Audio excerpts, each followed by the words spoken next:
আজ বুঝলে সকাল থেকে একটা কাজ ঠিকভাবে হচ্ছে না। যা করতে যাচ্ছি সব গোলমাল হয়ে যাচ্ছে। সকালে ব্রাশ করতে করতে একটু ফাঁকটা বেরিয়েছে, জুতোটা পরা হবে। একজনের সঙ্গে দেখা হলো, তার সাথে কথা বলতে বলতে হাঁটছে। রাস্তার দিকটা দেখা হয়নি অত। আর সে একটা পাথরের টুকরো পড়েছিল, তার উপরে পাটা দিয়েছি, পাটা একটু কেটে গেল, সে এখনো ব্যথা। তারপর একটি ফটো দেয়ালে লাগাবো, একটা পেরেক গাঁথতে হবে।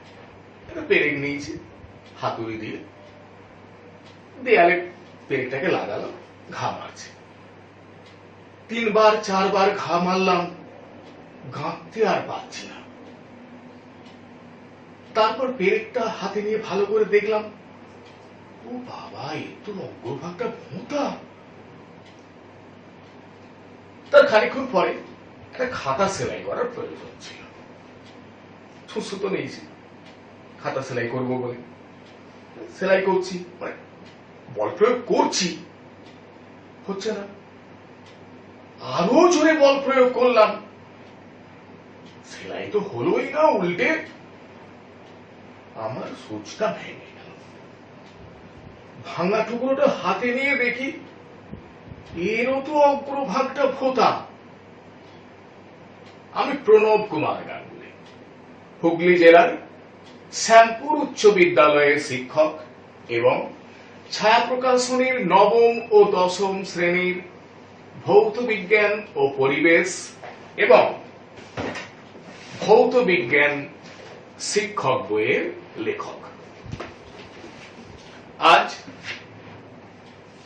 আমি আলোচনা করব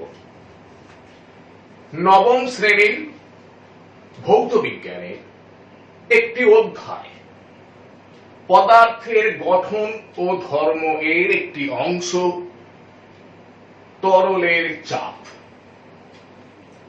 তোমরা দেখছো ছায়া প্রকাশনীর ভিডিও ক্লাস। তোমরা জানো ছায়া প্রকাশনী সর্বদা থাকে ছাত্রছাত্রীদের পাশে। তাই তো আমরা বলি সব প্রকাশনীর সেরা ছায়া প্রকাশনী। দেখ, এই যে ঘটনাগুলো সকাল থেকে ঘটল, সেখান থেকে একটা জিনিস তোমরা বুঝতে পারছো কি, কোনো কিছু ভেদন করার জন্যে শুধুমাত্র প্রযুক্ত বলটাই গুরুত্বপূর্ণ নয়। প্রযুক্ত বল কতটা ক্ষেত্রফল জুড়ে ক্রিয়া করছে সেটাও খুব গুরুত্বপূর্ণ। আমরা একটা নতুন ভৌত রাশি আলোচনা করব, সেটা হলো চাপ। চাপ কাকে বলে? কোন তলে একক ক্ষেত্রফলের উপর লম্বভাবে প্রযুক্ত বলই হলো চাপ। মনে করো, কোন তলে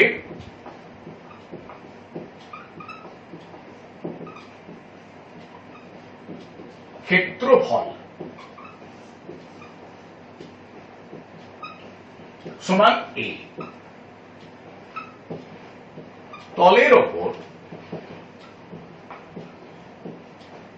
লম্বভাবে প্রযুক্ত বল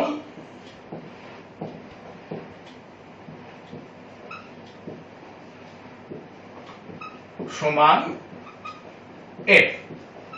তাহলে দেখ, তলের এ ক্ষেত্রফলের উপর লম্বভাবে প্রযুক্ত বল হলো F। তাহলে একক ক্ষেত্রফলের উপর লম্বভাবে প্রযুক্ত বল কত? F/A। এটাই হলো চাপ। তাহলে চাপ P সমান F/A। লক্ষ্য করো, যদি প্রযুক্ত বল স্থির থাকে তাহলে চাপ P varies as 1/a। তার মানে একই পরিমাণ বল যদি কম ক্ষেত্রফল যুক্ত কোন তলের উপর লম্বভাবে প্রযুক্ত হয় তাহলে সেখানে চাপ হবে বেশি। তাহলে এই চাপ বেশি বা কম সেটা খুব ফ্যাক্টর হয় কোনো কিছু যখন আমরা ভেদ করতে চাই। যেমন এই যে আমি খাতা সেলাই করব বলে যে সূচটা নিলাম তার অগ্রভাগটা ভোঁতা, তাই খাতা সেলাই করতে তো আমি পারলামই না, আমার সূচটা ভেঙে গেল। কি হলে ভালো হতো? অগ্রভাগটা সরু হলে ভালো হতো। কেন? সূচের অগ্রভাগ এবং খাতার স্পর্শতলের ক্ষেত্রফল যত কম হবে চাপ হবে তত বেশি এবং ভেদন ক্ষমতা হবে তত বেশি। তাহলে সূচের অগ্রভাগ সেই জন্য খুব সরু হয়। একইভাবে পেরেকের যে অগ্রভাগ সেটা সরু হয়। তাহলে দেখো এই যে দেয়ালে আমি পেরেকটা গাঁথতে পারলাম না, খাতাটা সেলাই করতে পারলাম না, তার কারণ এখানে শুধু বলটা ফ্যাক্টর নয়, এখানে ফ্যাক্টর হয়ে গেল পেরেক আর দেয়ালের মধ্যে স্পর্শতলের ক্ষেত্রফল, সূচের অগ্রভাগ এবং খাতার মধ্যে যে স্পর্শতলের ক্ষেত্রফল এটা। আবার দেখো ওই যে পাথরে আমার পাটা কেটে গেল, তাহলে আমি ভুল করে ওই পাথরের টুকরোটার উপর পাটা রেখে দিয়েছিল, তাহলে তার অগ্রভাগটা সূচালো, তার উপর আমার পাটা পড়েছে। তাহলে পাথরের যে অগ্রভাগ তার সঙ্গে আমার পায়ের তলদেশের যে স্পর্শতলের ক্ষেত্রফল খুব কম। এবার দেখো ওই কম ক্ষেত্রফলের মধ্য দিয়েই আমার শরীরের পুরো ওজনটা ক্রিয়া করেছিল, ফলে চাপ হয়ে গেছিল অনেক বেশি, তাই আমার পা কেটে গেল। তাহলে ব্যাপারটা ক্লিয়ার হলো। এবার চাপ কি রাশি? চাপ হলো স্কেলার রাশি, কারণ চাপের শুধুমাত্র মান আছে, কোনো অভিমুখ নেই। এবার আমরা শিখে নেব চাপের একক। দেখো সিজিএস পদ্ধতিতে চাপের একক কি? বলের একক ডাইন, ক্ষেত্রফলের একক সেমি স্কোয়ার। তাহলে সিজিএস পদ্ধতিতে চাপের একক হলো ডাইন পার সেমি স্কোয়ার। এসআইতে বলের একক নিউটন, ক্ষেত্রফলের একক মিটার স্কোয়ার। তাহলে এসআইতে চাপের একক হলো নিউটন পার মিটার স্কোয়ার, এটাকে পাস্কাল বলা হয়। তাহলে 1 নিউটন পার মিটার স্কোয়ার মানে 1 পাস্কাল। এবার এই দুটো এককের মধ্যে কি সম্পর্ক এটা আমরা জেনে নেব।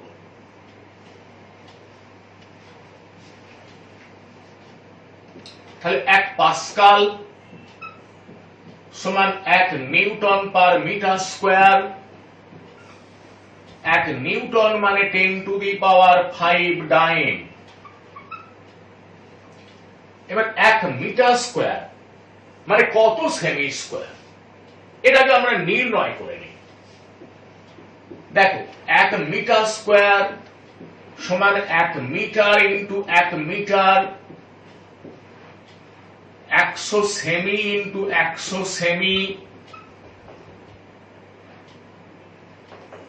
সমান 10 টু দি পাওয়ার 4 সেমি স্কয়ার। তাহলে 1 মিটার স্কয়ার মানে 10 টু দি পাওয়ার 4 সেমি স্কয়ার। তাহলে কি হলো 10 ডাইন পার সেমি স্কয়ার। তাহলে কি শিখলাম 1 পাস্কাল বা 1 নিউটন পার মিটার স্কয়ার সমান 10 ডাইন পার সেমি স্কয়ার। এবার আলোচনা করব চাপের মাত্রীয় সংকেত। তাহলে চাপের মাত্রীয় সংকেত সমান বলের মাত্রীয় সংকেত বাই ক্ষেত্রফলের মাত্রীয় সংকেত। তাহলে বলের মাত্রীয় সংকেত M L T to the power -2, ক্ষেত্রফলের মাত্রীয় সংকেত এল স্কয়ার। তাহলে কি হলো M L to the power -1 T to the power -2। তাহলে আমরা কি শিখলাম চাপের মাত্রীয় সংকেত M L to the power -1 T to the power -2। এবার একটা প্রশ্ন লক্ষ্য করো, ফল কাটতে ধারালো ছুরি ব্যবহার করা হয় কেন? দেখো ফল কাটার সময় ছুরি দিয়ে ফলের কিছুটা অঞ্চল জুড়ে বল প্রয়োগ করা হয়। এখন ছুরি যত ধারালো হবে ফল আর ছুরির যে স্পর্শতলের ক্ষেত্রফল তত কম হবে। ফলে কি হবে একই পরিমাণ বল প্রয়োগ করা সত্ত্বেও প্রদত্ত চাপ বেশি হবে। তাহলে ফল কাটতে সুবিধা হবে বা ফল কাটা সহজ হবে। তাহলে বিষয়টা বোঝা গেল। এবার দেখো আমরা যে সমস্ত পদার্থ দেখি কঠিন পদার্থ, তরল পদার্থ, গ্যাসীয় পদার্থ, এখন এদের মধ্যে কারা প্রবাহিত হতে পারে?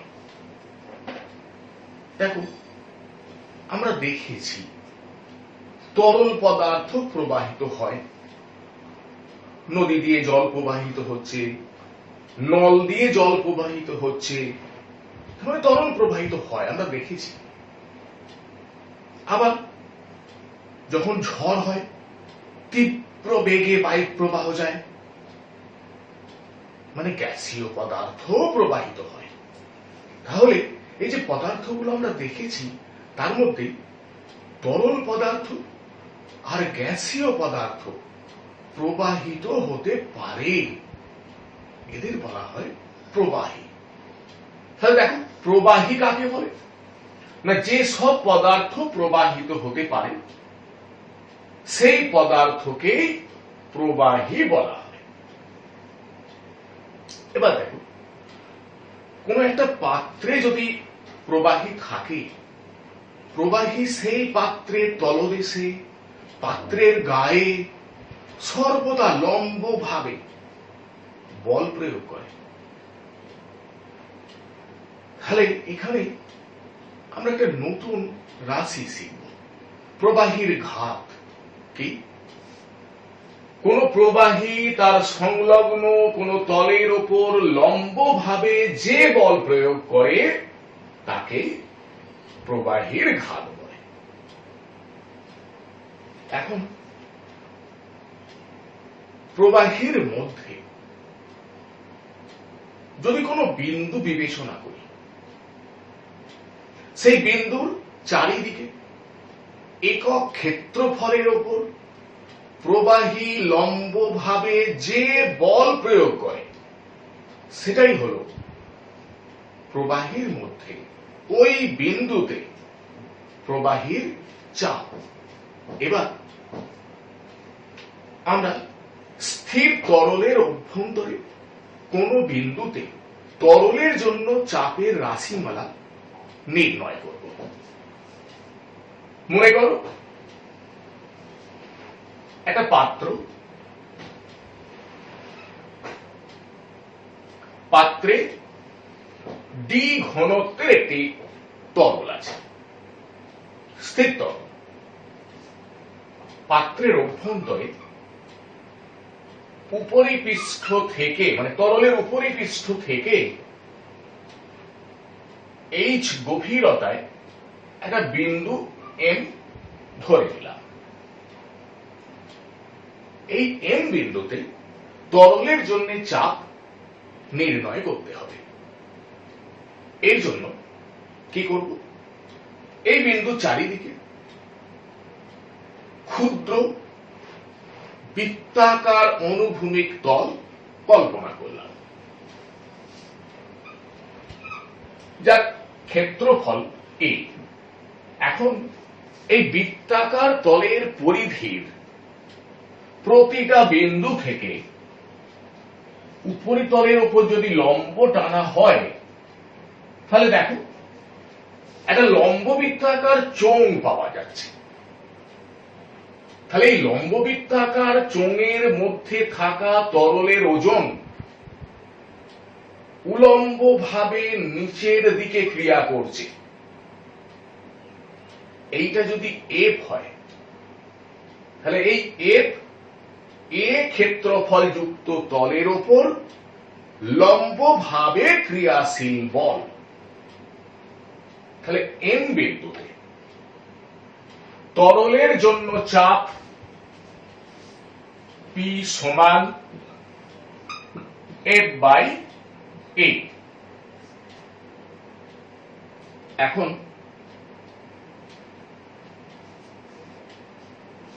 এই যে লম্ববৃত্তাকার চোঙের মধ্যে থাকা তরলের ভর যদি ছোট হাতের এম হয়, তাহলে তরলের ওজন এফ সমান এম ইন্টু জি। জি হলো ওই স্থানের অভিকর্ষজ ত্বরণ। আবার দেখ, আমরা জানি ঘনত্ব ডি মানে ভর বাই আয়তন, বা ভর মানে আয়তন ইন্টু ঘনত্ব।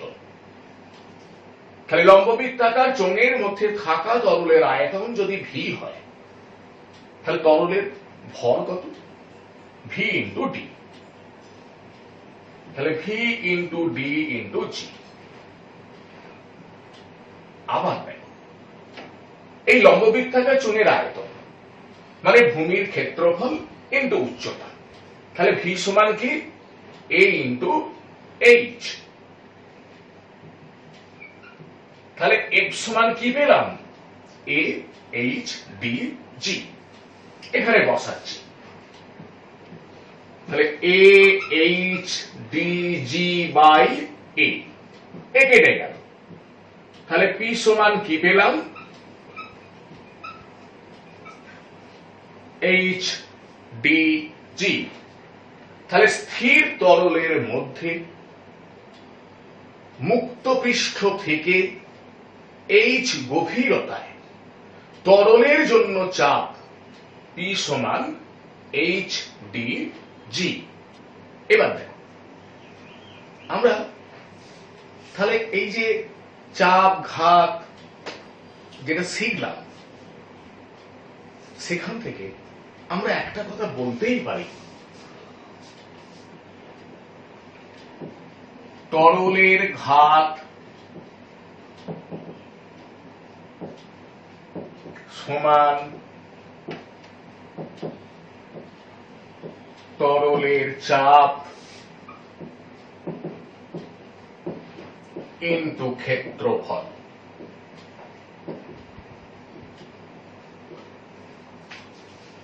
তাহলে ব্যাপারটা বুঝে গেল যে তরলের ঘাত সমান তরলের চাপ ইনটু ক্ষেত্রফল। এবার দেখো, আমরা তো একটা স্থির তরলের অভ্যন্তরে কোন বিন্দুতে তরলের জন্য যে চাপ পি, কি শিখলাম? পি সমান এইচ ডি জি। দেখো তো, এই সমীকরণটা বিশ্লেষণ করে আমরা কি কি জানতে পারি? প্রথমে লক্ষ্য করো, P varies as H।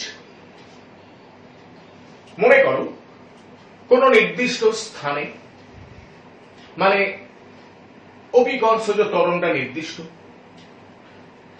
কোন নির্দিষ্ট তরলের ক্ষেত্রে, মানে তরলের ঘনত্বটা নির্দিষ্ট যদি হয়, তাহলে P varies as H। তাহলে কোন বিন্দুতে তরলের জন্য যে চাপ, সেটা মুক্ত পৃষ্ঠ থেকে ওই বিন্দুর গভীরতার সঙ্গে সমানুপাতিক।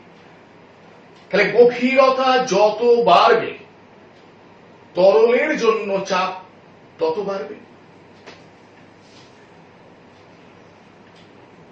P varies as D। একইভাবে মনে করো নির্দিষ্ট স্থানে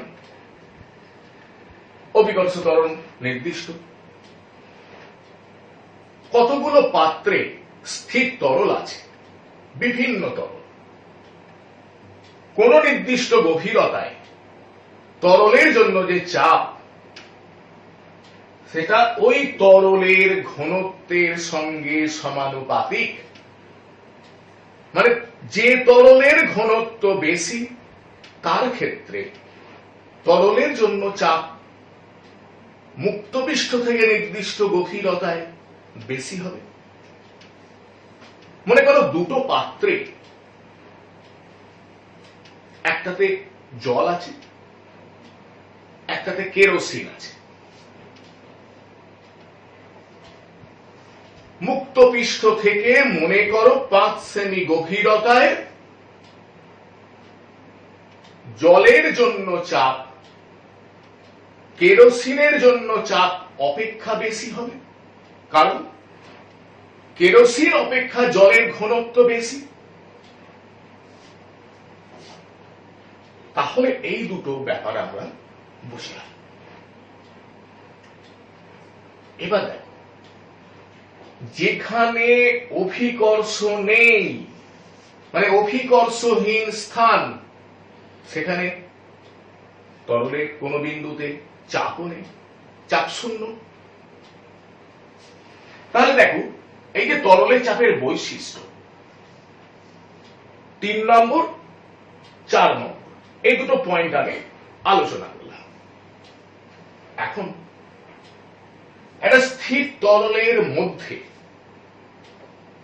কোন একটা বিন্দু যদি আমরা বিবেচনা করি, তাহলে তরল সব দিকে চাপ প্রয়োগ করে। মানে তরলের নিম্ন চাপ আছে, তরলের পার্শ্ব চাপ আছে, তরলের ঊর্ধ্ব চাপ আছে। আবার স্থির তরলের মধ্যে কোন অনুভূমিক তল যদি আমরা বিবেচনা করি, তার প্রতিটা বিন্দুতে সব দিকে তরলের চাপ সমান।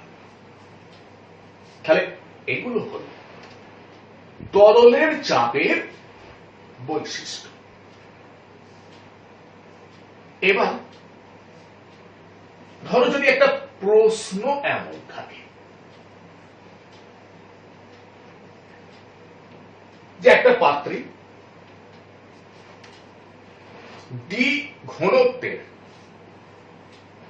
তরল আছে, স্থির তরল। পাত্রটাকে অভিকর্ষের বিপরীতে, মানে উলম্ব ভাবে ওপরের দিকে যদি এ ত্বরণে তোলা হয়, তাহলে তরলের মুক্ত পৃষ্ঠ থেকে এইচ গভীরতায় তরলের জন্য চাপ কত হবে? দেখ, সেক্ষেত্রে কার্যকর অভিকর্ষ ত্বরণ জি এফেক্টিভ, এটা তখন হয় জি প্লাস এ। তাহলে এই ক্ষেত্রে তরলের মুক্ত পৃষ্ঠ থেকে এইচ গভীরতায় চাপ, মানে তরলের জন্য চাপ হবে পি সমান এইচ ডি জি প্লাস এ। একইভাবে মনে করো ওই পাত্রটিকে উলম্ব ভাবে নিচের দিকে যদি এ তরলে নামানো হয়, তাহলে তরলের মুক্ত পৃষ্ঠ থেকে এইচ গভীরতায় তরলের জন্য চাপ কি হবে না, সেক্ষেত্রে কার্যকর অভিকর্ষজ ত্বরণ হবে জি মাইনাস এ। তাহলে এক্ষেত্রে তরলের মুক্ত পৃষ্ঠ থেকে এইচ গভীরতায় স্থির তরলের জন্য যে চাপ সেটা হবে এইচ ডি জি মাইনাস এ। এবার দেখো একটা স্থির তরলের মুক্ত পৃষ্ঠ সর্বদা অনুভূমিক, এটা ধরো আমাদের প্রমাণ করতে হবে। মনে করো একটা পাত্রে স্থির তরল আছে, আমরা ধরে নিচ্ছি তরলের যে মুক্ত পৃষ্ঠ এটা অনুভূমিক নয়, তরঙ্গায়িত, মানে এই রকম ঢেউ খেলা। এখন এই তরলের মধ্যে আমরা একটা অনুভূমিক তল এম এন কল্পনা করলাম। এই অনুভূমিক তলে দুটো বিন্দু নিচ্ছি, এ বি। ধরে নিচ্ছি তরলের মুক্ত পৃষ্ঠ থেকে এ বিন্দুর গভীরতা H1 এবং বি বিন্দুর গভীরতা H2।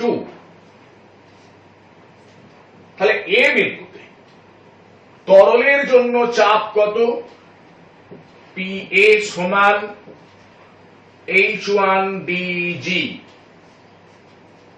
যেখানে ডি হলো তরলের ঘনত্ব এবং জি হল ওই স্থানের অভিকর্ষজ ত্বরণ।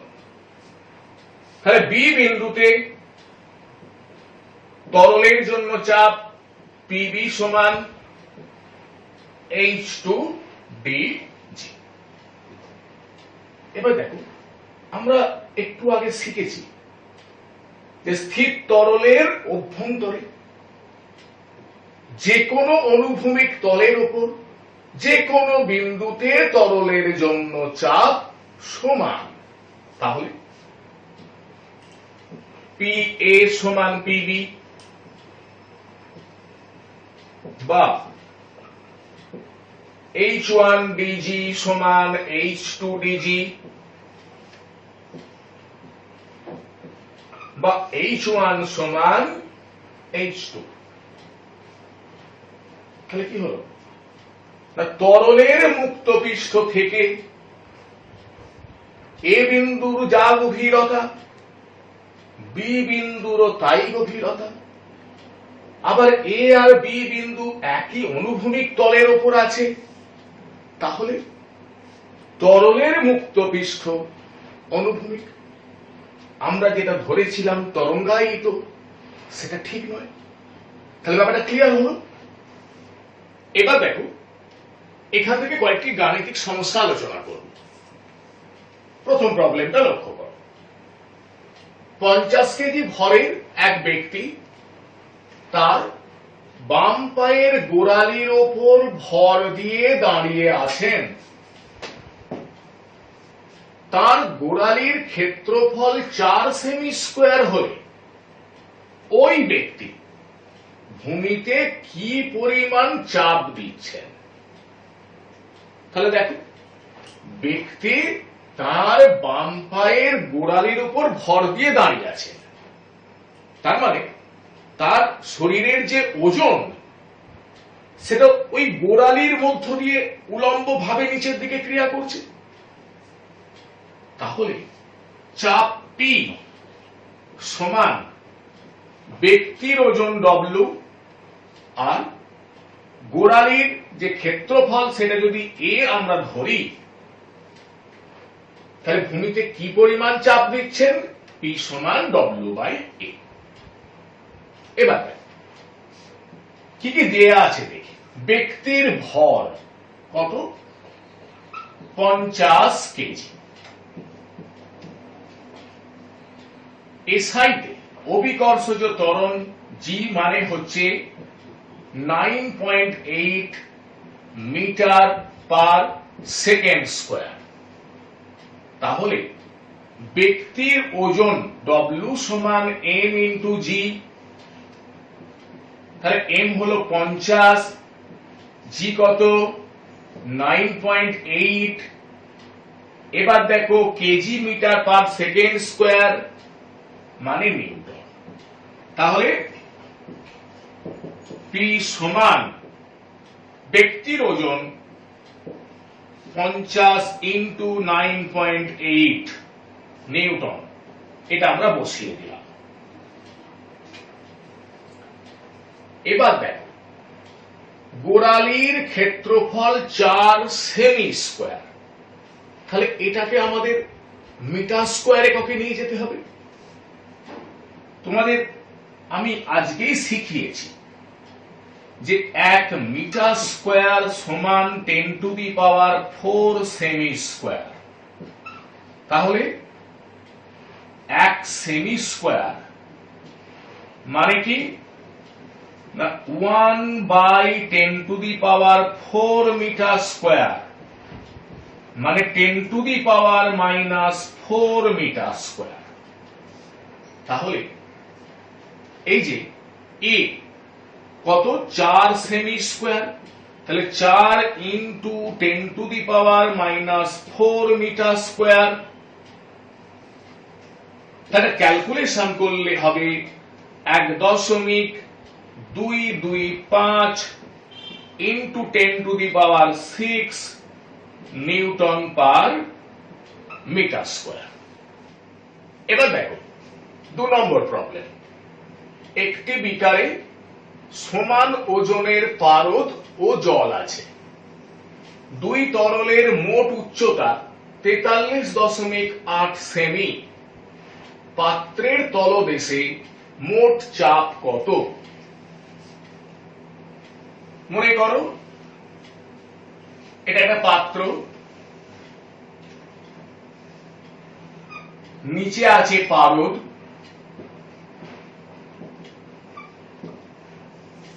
উপরে আছে জল।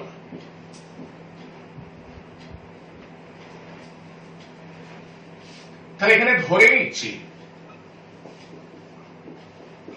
মনে করি পারদের গভীরতা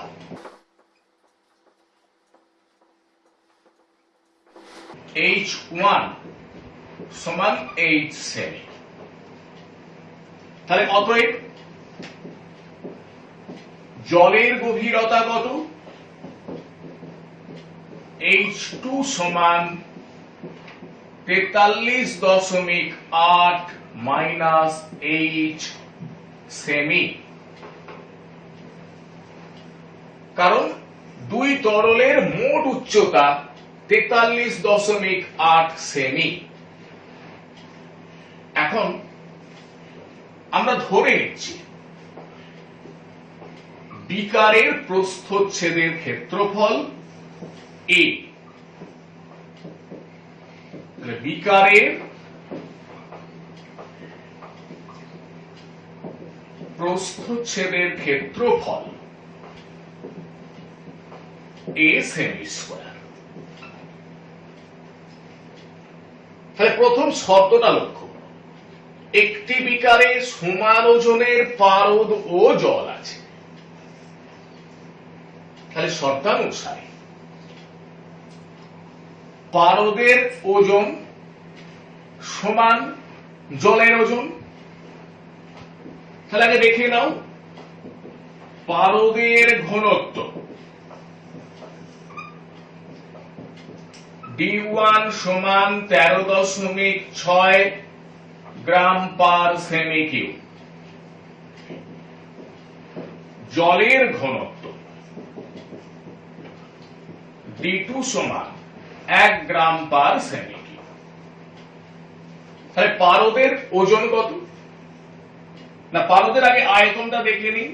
H1 ইন্টু A, এটা হলো পারদের আয়তন, ইন্টু D1, তাহলে এটা হলো পারদের ভর, ইন্টু অভিকর্ষজ ত্বরণ, তাহলে এটা হলো পারদের ওজন, সমান জলের ওজন। তাহলে একইভাবে জলের আয়তন H2 ইন্টু A ইন্টু জলের ঘনত্ব, তাহলে হলো জলের ভর, ইন্টু অভিকর্ষজ ত্বরণ, জলের ওজন। তাহলে পারদের ওজন সমান জলের ওজন।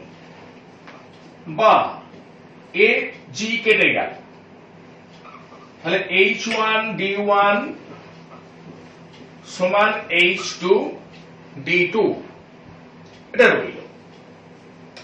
এবার লক্ষ্য করো, তাহলে H1 সমান কি? H D1 কত? 13.6, H2 43.8 মাইনাস H D2 হলো 1। তাহলে বা 13.6 H সমান 43.8 মাইনাস H, এই H টা বাঁদিকে যাচ্ছে, তাহলে 13.6 H প্লাস H সমান 43.8, বা 14.6 H সমান 43.8, বা H সমান 43.8 বাই 14.6 মানে 3 সেমি। তাহলে পারদের গভীরতা কত পেলাম? 3 সেমি। তাহলে জলের গভীরতা কত? না 43.8 মাইনাস H, তাহলে মাইনাস 3, তাহলে 40.8 সেমি। এখন প্রশ্নটা হচ্ছে পাত্রের তলদেশে মোট চাপ কত? তাহলে এই যে পাত্রের তলদেশে মোট চাপ, পারদের জন্য চাপ এবং জলের জন্য চাপ, এই দুটো চাপের সমষ্টি। তাহলে পাত্রের তলদেশে চাপ P সমান, তাহলে পারদের জন্য চাপ H1 D1 G, জলের জন্য চাপ H2 D2 G। তাহলে লক্ষ্য করো, H1 মানে 3, 13.6, CGS পদ্ধতিতে অভিকর্ষজ ত্বরণের মান 980 সেমি পার second square, plus H2 40.8 D2 1 into 980, তাহলে ক্যালকুলেশন করলে হবে 79,968 ডাইন পার সেমি স্কয়ার। এবার দেখো 3 নম্বর প্রবলেম। একটি হ্রদের কত গভীরে মোট চাপ বায়ুমণ্ডলীয় চাপের দ্বিগুণ হয়? তার আগে একটা ব্যাপার লক্ষ্য করো, তোমাদের প্রথম দিকে আলোচনা করেছি যে স্থির তরলে মুক্ত পৃষ্ঠ থেকে H গভীরতায় তরলের জন্য চাপ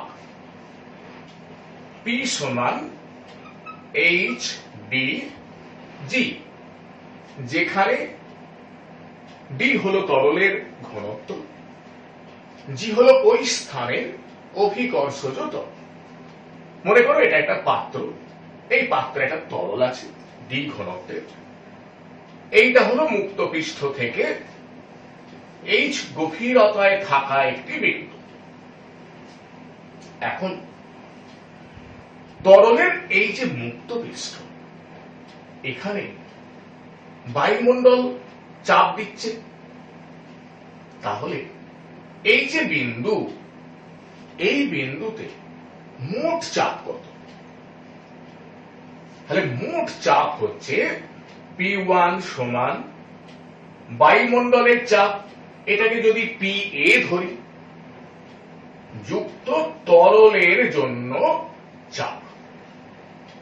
এবার এখানে লক্ষ্য করো, তাহলে প্রশ্নটা কি না, হ্রদের কত গভীরে মোট চাপ বায়ুমণ্ডলীয় চাপের দ্বিগুণ হবে।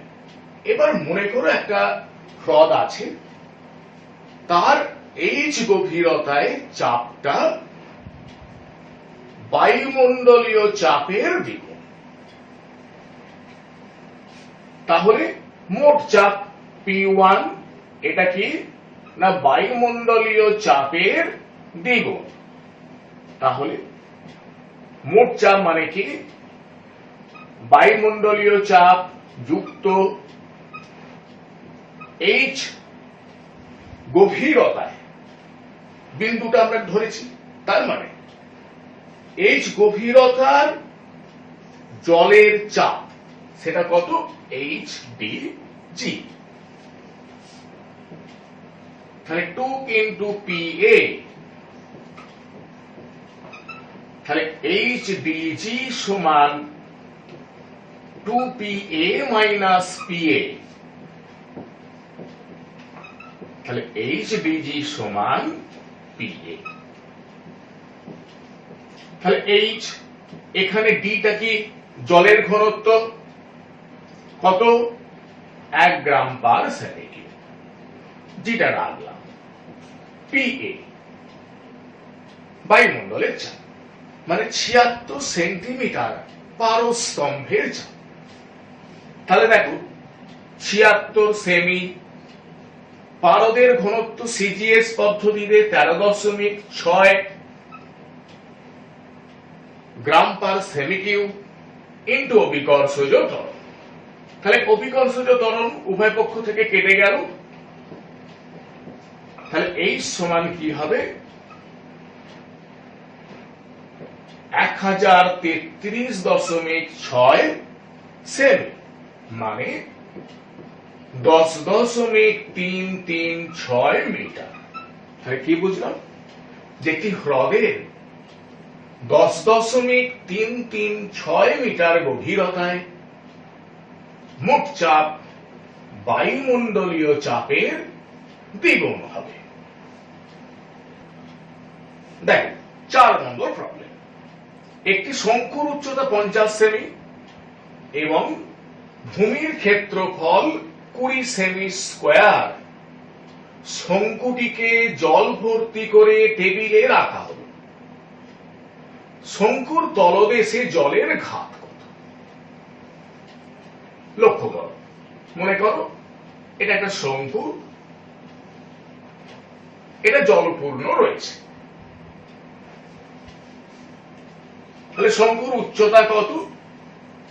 50 সেমি। ভূমির ক্ষেত্রফল কত? 20 সেমি স্কয়ার। জলের ঘনত্ব D সমান 1 গ্রাম পার সেমি কিউব এবং সিজিএস পদ্ধতিতে অভিকর্ষজ ত্বরণ 980 সেমি পার সেকেন্ড স্কয়ার। তলদেশে জলের চাপ কত? HdG। কিন্তু কি চাইছে? শঙ্কুর তলদেশে জলের ঘাত কত? তাহলে জলের ঘাত F সমান চাপ ইন্টু ক্ষেত্রফল। তাহলে HdG ইন্টু A।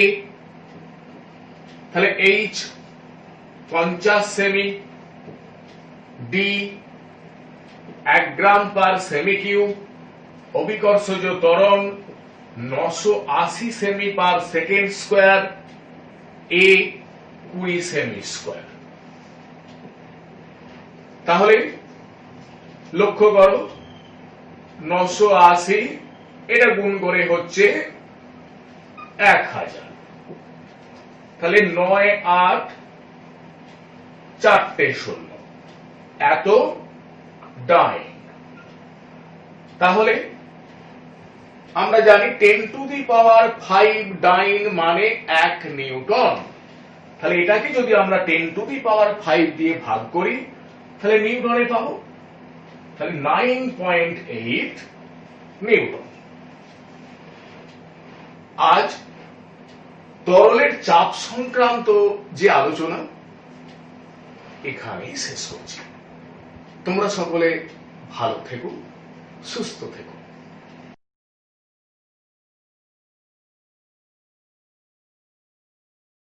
সঠিক প্রস্তুতি মানেই দরকার ছায়া প্রকাশনীর শিক্ষক সিরিজের বই।